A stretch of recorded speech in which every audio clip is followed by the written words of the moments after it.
Coucou les amis, je vous retrouve avec le thème de Puff Daddy. Je pense que vous avez suivi toute la polémique dans laquelle il est impliqué, lui et peut-être d'autres stars américaines.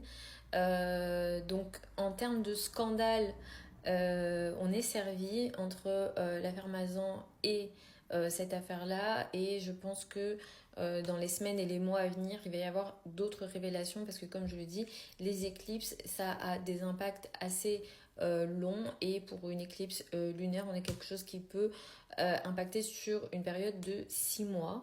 Donc concernant Puff Daddy, je n'ai pas l'heure de naissance, donc je ne connais pas son ascendant, c'est très dommage parce que c'est vrai que l'interprétation des maisons, ça apporte des informations majeures en astrologie. Le concernant, il est mêlé à des trafics d'êtres humains.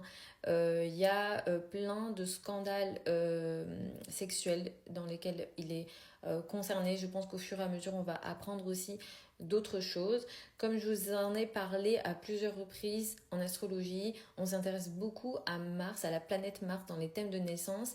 Et comme je dis ici, je ne vais pas pouvoir interpréter en termes de maison. Je suis très très déçue par rapport à ça parce que j'aurais vraiment voulu faire ça. Ce qu'il est déjà en train de vivre, c'est quelque chose de très karmique déjà.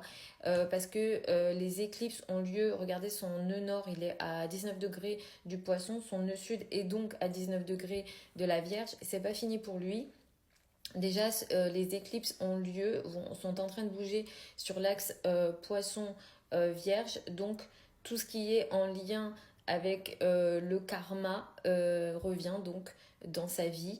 Ça va être très important, encore une fois, malheureusement on n'a pas les maisons. Comme je vous le disais, on s'intéresse beaucoup à Mars, à la planète Mars, pour analyser des choses qui sont en lien avec la sexualité, surtout dans les thèmes masculins. Il a son Mars qui est à 29 degrés 57 minutes du Capricorne.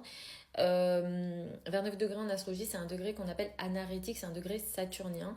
Donc il y a toute l'énergie en fait du Capricorne qui est venu s'accumuler ici à 29 degrés et il est né à ce moment-là, c'est pas un hasard, c'est vraiment une énergie qui est très forte en astrologie et en plus on a un carré à Saturne. Alors Mars est très bien positionné en signe puisqu'il est ici exalté, mais effectivement, encore une fois, je vous le dis, 29 degrés, c'est un degré qui est très fort, c'est un degré saturnien, et il y a le carré à Saturne. Donc l'énergie de Mars avec Saturne, quand on parle de sexualité, on est sur une énergie ici refoulée. Donc il y a quelque chose ici d'assez particulier. Il a un stellium en scorpion, il a aussi un stellium dans le signe de la balance, Vénus conjoint à Jupiter dans l'énergie de la balance. Et pareil, cette Vénus est carrée à Mars, donc l'agression des femmes ou l'agression en lien avec le féminin, etc. Et je crois que il y a eu des gros soucis avec son ex, des cas de violence sexuelle. Il l'a fait violer à d'autres hommes, etc. Si je dis pas de bêtises, on est sur ce genre d'affaires. Donc effectivement, ça ressort énormément aussi. Et pourtant, cette Vénus, elle est normalement bien placée puisqu'elle est en domicile. Mais vous voyez l'agression que crée Mars. C'est pour ça que quand on parle de Mars et de Saturne en astrologie traditionnelle, on parle de planètes maléfiques. Et là, je pense que vous avez vraiment le bon exemple. Mercure est en scorpion, c'est quelqu'un de très secret, il ne dit pas les choses. Alors, je pense que ça va être très difficile à le faire parler, hein, parce que Mercure en scorpion, c'est pas... Il y a Mercure en scorpion et opposé à Saturne, donc vraiment ça va être très très difficile de le faire parler, je pense, parce que là ce qui se passe, c'est que la justice américaine attend qu'il révèle des noms, mais le scorpion est très secret.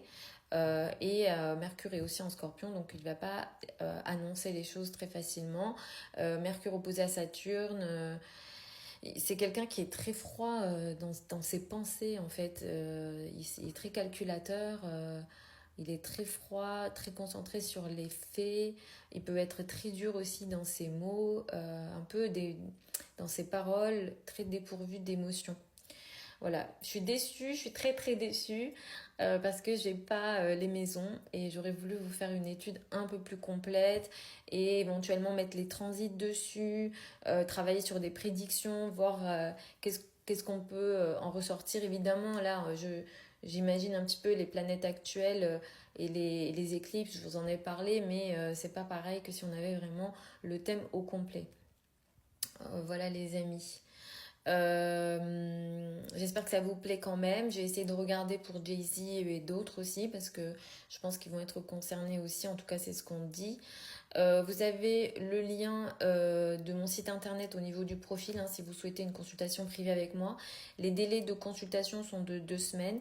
Pour celles et ceux qui veulent apprendre l'astrologie avec moi, la prochaine session de consultation pour les débutants démarre en janvier 2025. Vous avez toutes les informations sur mon site internet au niveau de la bio.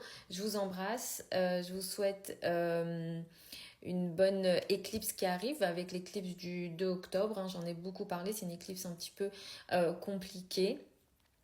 Et puis, continuez à me donner aussi les noms des personnalités que vous souhaitez que j'analyse.